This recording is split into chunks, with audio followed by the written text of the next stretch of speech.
www.attableek.com, the reviver of Iman. الحمد لله نحمده ونستعينه ونستغفره ونؤمن به ونتوكل عليه ونعوذ بالله من شرور أنفسنا ومن سيئات أعمالنا من يهده الله فلا مضل له ومن يضلله فلا هادي له ونشهد أن لا إله إلا الله وحده لا شريك ونشهد أن سيدنا ومولانا محمدا عبده ورسوله أما بعد أعوذ بالله من الشيطان الرجيم بسم الله الرحمن الرحيم يا أيها الذين آمنوا اذكروا الله ذكرا كثيرا وسبحوه بكرة وأصيلا وقال الله تعالى فاذكروني أذكركم واشكروا لي ولا تكفرون صدق الله العظيم. بزرگان محترم، معزز مائیں، بہنیں اور بیٹیاں، اللہ تعالیٰ نے ایک جسم ہم کو عطا کیا ہے، لیکن انسان جسم کا نام نہیں ہے. اس باڈی کا نام، ان ہاتھوں کا نام انسان نہیں ہے. اگر اس کا نام انسان ہوتا تو میری آپ کی روح کے نکل جانے کے بعد یہ انسان باقی رہتا. لیکن روح کے نکلنے کے بعد ہماری حیثیت یہ ہو جاتی ہے کہ ہم لاش ہو جاتے ہیں، لاشے ہو جاتے ہیں، ہم میں کچھ نہیں. ہمارا حق میراث مال پر ختم ہو جاتا ہے، حالانکہ ہم مالک تھے مال کے، لیکن مال پر ہمارا حق ختم ہو گیا. ہماری بیوی کے ساتھ مسائل، بچوں کے ساتھ مسائل، سارے کے سارے مسائل ہو جاتے. ہمارے وہ حشم، خدم، غلام، نوکر جو آج تک ہماری آواز پر لبیک کہتے تھے، وہ بھی سب چھوڑ دیتے ہیں. معلوم یہ ہوتا ہے کہ اس باڈی اور جسم کا نام انسان نہیں ہے. انسان اندر میں ہے جس کو روح کہا جاتا ہے. اور اللہ تعالیٰ نے اسی روح کو سب سے پہلے پیدا کیا تھا عالم ارواح میں. اور ہم سب کی روحوں سے، یعنی ہم سب لوگوں سے اللہ نے عہد لیا تھا کہ الست بربکم، میں تمہارا رب نہیں ہوں. یہ نہیں کہا تھا میں تمہارا اللہ نہیں ہوں. رب کا لفظ بول کر اللہ نے اشارہ کیا تھا میں تمہارا مربی ہوں. اور مربی کی احسان فراموشی کوئی نہیں کرتا. دنیا میں جو میرا باپ تربیت کرتا ہے، میرا استاذ تربیت کرتا ہے، میرا شیخ تربیت کرتا ہے، میرا بڑا بھائی تربیت کرتا ہے، ہم اس کی غداری اور بے وفائی اگر قلب سلیم ہے، سمجھنے والا دل ہے، تو ہم اس کی غداری اور بے وفائی نہیں کریں گے. جب دنیا میں روتی روزی کھلانے والے ماں باپ کی غداری نہیں کر سکتے وہ مربی ہونے کی وجہ سے، تو پھر کیا خیال ہے اس رب کریم کا جو ماں کے پیٹ سے قبر کی پیٹ تک احسان کر رہا ہے. اس لیے اس نے رب کا لفظ استعمال کیا، الست بربکم، میں تمہارا رب نہیں ہوں. ہم سب نے کہا تھا بلا جی اب ہمارے رب ہے. ہم نے اعتراف کیا، ہم نے اقرار کیا، ہم نے یہ کہا تھا کہ تو ہمارا رب ہے. لیکن دنیا میں آنے کے بعد بہت سے انسان اس وعدے کو، اس دعوے کو، اس بات کو، اس اقرار کو بھول گئے اور اللہ کی بغاوت پر اترے. کسی نے اللہ کے ساتھ شرک فی الذات کیا. خوب مسئلہ سنو. علامہ ابن حمام رحمت اللہ علیہ جو مسلک احناف میں ہمارے بیرستر احناف کہے جاتے ہیں، فتح القدیر جن کی کتاب ہے، ابن حمام نے ہدایہ کی شرح فتح القدیر میں لکھا ہے کہ توحید کے مسئلے کو بیان کرنا واجب ہے. اور اگر ہم نے توحید کے مسئلے کو بیان نہیں کیا اور میری نظروں کے سامنے توحید کے خلاف مسائل ہوتے رہے تو ہم عند اللہ مجرم ہیں. شرک کی دو قسمیں ہیں، شرک فی الذات، شرک فی الصفت۔ اللہ کی ذات میں کسی کو شریک کرنا۔ اللہ کی ذات میں شریک کرنے کا مطلب عیسیٰ کو اللہ کا بیٹا کہنا، یہ اللہ کی ذات میں پارٹنر بنایا۔ عزیر علیہ السلام کو اللہ تعالیٰ کی اولاد کہنا، یہ ہم نے اللہ کے ساتھ پارٹنر بنایا۔ عیسیٰ علیہ السلام کی والدہ کو، مریم کو، اللہ تعالیٰ کے ساتھ ربوبیت میں، خدائیت میں شریک کرنا، یہ شرک فی الذات ہے۔ حتیٰ کہ مشرکین مکہ کا عقیدہ یہ تھا کہ فرشتے اللہ کی بیٹیاں ہیں، اور جو بڑے بڑے جن ہیں وہ سردار جنوں کی بیٹیاں، وہ اللہ کی بیویاں ہیں، اور اس سے فرشتوں کا وجود ہوا، لیاذ باللہ ثم لیاذ باللہ ثم لیاذ باللہ۔ یہ سب شرک فی الذات ہے، اللہ کی ذات میں ہم نے شریک کیا۔ اور شرک فی الصفت کا مطلب ہوتا ہے کسی اور کو رزاق ماننا، کہ ہمیں یہ بت روزی دے گا، یہ قبر والا روزی دے گا، یہ قبر والا اولاد دے گا، یہ بت اولاد دے گا۔ یہ سب شرک فی الصفت ہے۔ نہ شرک فی الذات جائز، نہ شرک فی الصفت جائز۔ اللہ تعالیٰ قرآن میں مثال دیتے ہوئے فرماتے ہیں، ضرب اللہ مثلا عبدا رجلا فیہ شرکاء متشاقصون ورجلا سلما لرجل هل یستویان مثلا الحمدللہ بل اکثرهم لا يعلمون۔ فرمایا ایک تمہارا نوکر وہ ہے جس کے دو پارٹنر ہے، اور ایک نوکر وہ ہے جس کے تم اکیلے پارٹنر ہو، بتاؤ تم کون سے نوکر کو پسند کرو گے؟ سب لوگ یہ کہتے ہیں میں اس نوکر کو پسند کروں گا جو میرے اکیلے کا ہے، میرے اکیلے کا خدمت کرتا ہے، اور کوئی اور اس کے اندر شریک نہیں ہے۔ اللہ کہتا ہے جب تم اپنے غلام میں، اپنے نوکر میں، اپنے کام کرنے والوں میں دوسروں کی پارٹنرشپ کو برداشت نہیں کر سکتے، تو پھر تم میرے ساتھ دوسروں کو پارٹنر کیوں بناتے ہو؟ اللہ کے ساتھ دوسروں کو شریک کیوں بناتے ہو؟ تو بہرحال اس جسم اور باڈی کا نام جو ہے انسان نہیں ہے، انسان اندر میں روح ہے۔ اس روح کو سجانا ہے، بنانا ہے۔ پھر دنیا کا دستور یہ ہے، مجھے کچھ ضروری ایک دو باتیں کرنا ہے، اس لیے میں نے اس ٹاپک کو اور اس مضمون کو شروع کیا۔ دنیا کا دستور یہ ہے کہ اس باڈی کے لیے خوراک کی ضرورت ہے۔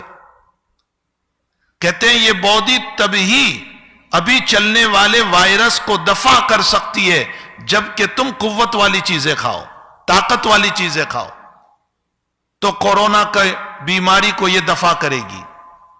ویکسین لو تو دفع کرے گی، فلاں خوراک کھاؤ تو دفع کرے گی۔ تو جیسے وائرس سے بچانے کے لیے، جراثیم سے بچانے کے لیے، بیماریوں سے بچانے کے لیے، قوت حاصل کرنے کے لیے اور اس باڈی کو مضبوط رکھنے کے لیے دنیا کی غذا کی ضرورت ہے، اسی طرح اللہ کی دوستی کو حاصل کرنے کے لیے ہمارے روح اور دل کو بھی کچھ غذا کی ضرورت ہے۔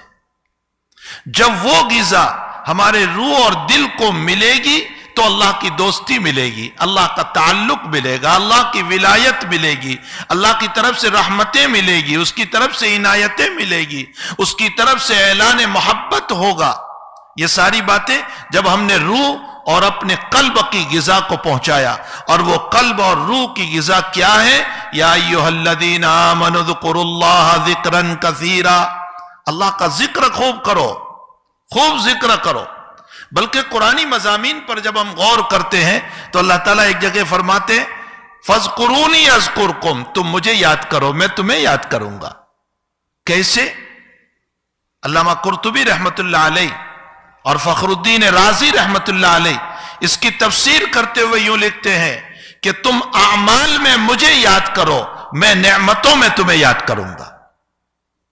تم میرے اعمال کو ادا کرو گے، میرے اوامر کو ادا کرو گے، میرے گناہوں سے بچو گے، یہ ہوا تم مجھے یاد کرو. فَأَذْكُرُكُمْ میں تمہیں یاد کروں گا، یعنی میں اپنی نعمتوں سے سرفراز کروں گا، تمہیں عزت عطا کروں گا، تمہیں تمہاری دولت عطا کروں گا. اسی لیے نوح علیہ السلام نے اپنی قوم کو تلقین کرتے ہوئے یوں کہا تھا استغفروا ربکم انہو کان غفارا یرسل السماء علیکم مدرارا ویمددکم باموال وبنین ویجعل لکم انہارا ما لکم لا ترجون للہ وقارا وقد خلقکم اطوارا.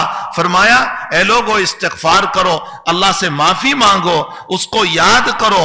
اللہ تمہیں دولت کے خزانے دے گا، اولاد عطا کرے گا، نہریں جاری کرے گا، تمہارے فارم اور گاردن اور باغوں کو بہتر سے بہتر بنا دے گا، تمہیں دولت اور مکان عطا کرے گا. یہ سب ذکر کے اوپر، استغفار کے اوپر دینے کو کہا گیا. یا ایھا الذین آمنوا اذکروا اللہ ذکرا کثیرا، اللہ کا ذکر خوب کیا کرو. اب کیسے ذکر کریں گے ہم اللہ کا؟ کیسے ذکر کریں گے؟ ایک ذکر تو ہوتا ہے کہ یہاں ذکر ہو رہا ہے، باتیں بھی چل رہی ہے، قرآن بھی پڑھ رہے ہیں، باتیں بھی کر رہے ہیں، سبحان اللہ بھی پڑھ رہے ہیں، باتیں بھی کر رہے ہیں. یہ ذکر نہیں. ذکر کا معنی کیا ہے؟ وَاذْكُرِ اسْمَ رَبِّكَ وَتَبَتَّلْ إِلَيْهِ تَبْتِيلًا. وَاذْكُرِ اسْمَ رَبِّكَ وَتَبَتَّلْ إِلَيْهِ تَبْتِيلًا. سب سے الگ الگ ہو کر، الگ تھلگ ہو کر، اکیلے ہو کر، ذرا خلوت میں، تنہائیوں میں ایک ذہن کے ساتھ اللہ کو یاد کرو. دنیا کا دستور یہ ہے کہ میں اپنے محبوب کے ساتھ بیٹھوں، اپنے کسی بڑے کے ساتھ بیٹھوں تو تیسرے آدمی سے بات کرنا پسند نہیں کرتا. تو ہم کیسے اللہ کے دیوانے ہیں کہ رب کریم سے ہم باتیں کر رہے ہیں اور دوسروں سے بھی باتیں کرتے جا رہے ہیں. تو وَتَبَتَّلْ إِلَيْهِ تَبْتِيلًا. پھر دنیا کے لوگوں نے عقل مند کس کو کہا؟ دنیا کے لوگوں نے عقل مند اس کو کہا جو ٹیکنالوجی میں، جو سائنس میں، جو دنیا کی ان چیزوں میں بہت آگے بڑھے ہوئے ہیں، جن کے پاس بڑی بڑی ڈگریاں ہیں، جن کے پاس بڑے سرٹیفکیٹ ہیں، ان لوگوں کو اہل دنیا نے عقل مند کہا. قرآن عقل مند کس کو کہتا ہے؟ اللہ اکبر. قرآن کس کو عقل مند کہتا ہے؟ قرآن عقل مند کہتا ہے ان فی خلق السماوات والارض واختلاف اللیل والنہار لآیات لأولی الالباب. عقل مندوں کے لیے نشانی ہے. کون عقل مند؟ الذین یذکرون اللہ قیاما وقعودا وعلی جنوبہم ویتفکرون فی خلق السماوات والارض.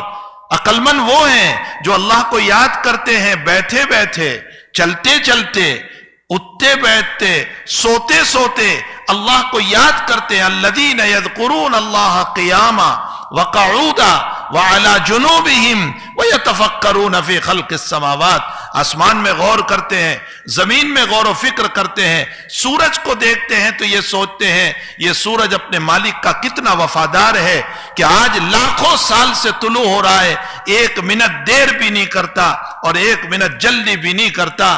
تو اتنا وفادار ہے. میں اپنے مالک کا غدار ہوں کہ 70 یا 80 سال کی میری عمر ہوئی لیکن ہزاروں مرتبہ میں نے اپنے اللہ کے قانون کو توڑ دیا ہے. اب سورج پر غور کرو، وہ کبھی اللہ کی وفاداری کے خلاف نہیں کرتا ہے. وہ سردی میں اسی وقت پر طلوع ہوگا، وہ گرمی میں اسی وقت پر طلوع ہوگا.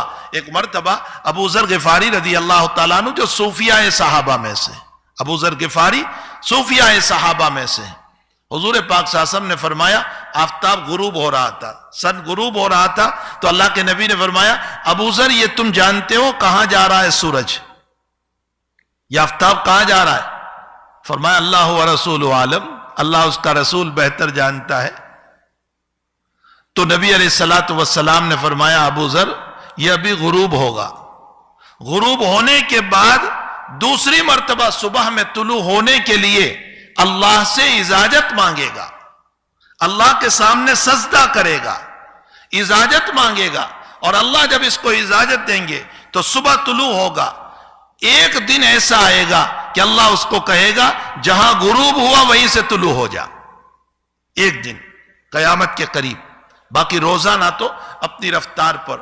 حضرات محدثین نے اس روایت پر بہت زیادہ بحث کی ہے ایک بڑا سوال قائم کیا ہے کہ یہ تو کبھی غروب ہوتا ہی نہیں ہے، ابھی یہاں طلوع ہے تو ایشیا میں غروب ہے، ہندوستان میں غروب ہے، اور وہاں طلوع ہوگا تو یہاں غروب ہے، تو یہ تو کبھی غروب ہوتا ہی نہیں، پھر کب اللہ کو سجدہ کرتا ہے اور کب اجازت مانگتا ہے؟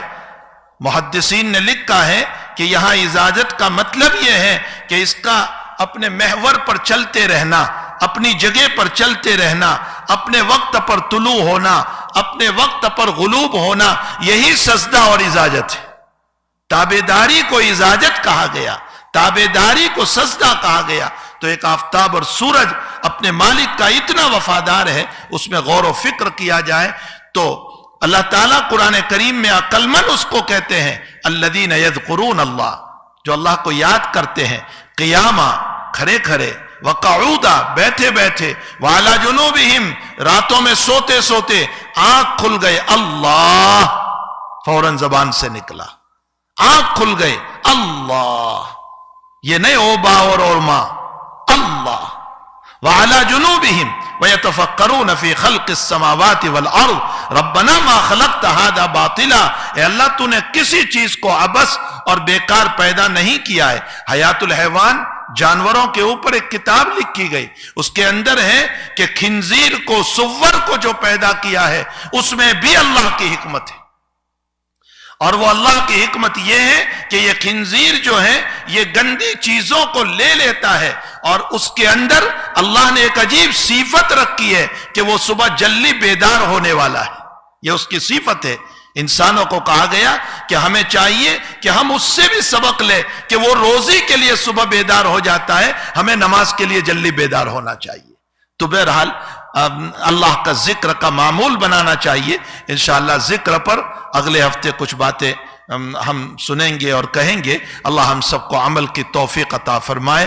وصلی اللہ علی النبی الکریم برحمتک یا ارحم الراحمین۔